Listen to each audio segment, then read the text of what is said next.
ဒီနေ့ကြည့်ရမှာကတော့အားလုံးရဲ့အချစ်တော်စွမ်းလေးပါ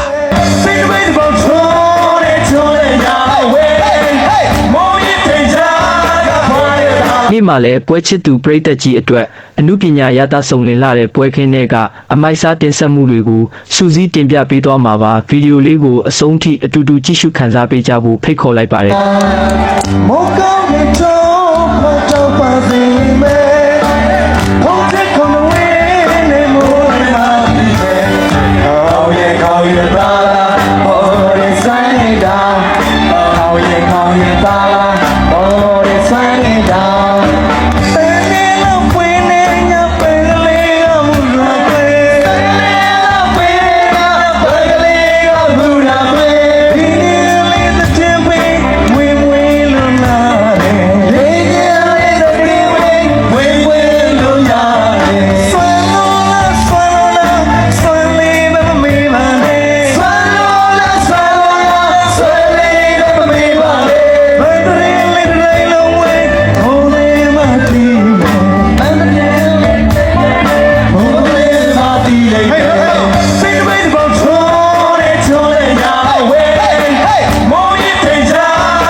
အခုတင်ဆက်ပေးခဲ့တဲ့ပွဲခင်းတွေကအမှုပညာရတဆုံတင်ဆက်မှုလေးကိုပွဲချစ်သူတို့အနေနဲ့ကျင့်တဲ့အားရကြလိမ့်မယ်လို့မျှော်လင့်ပါတယ်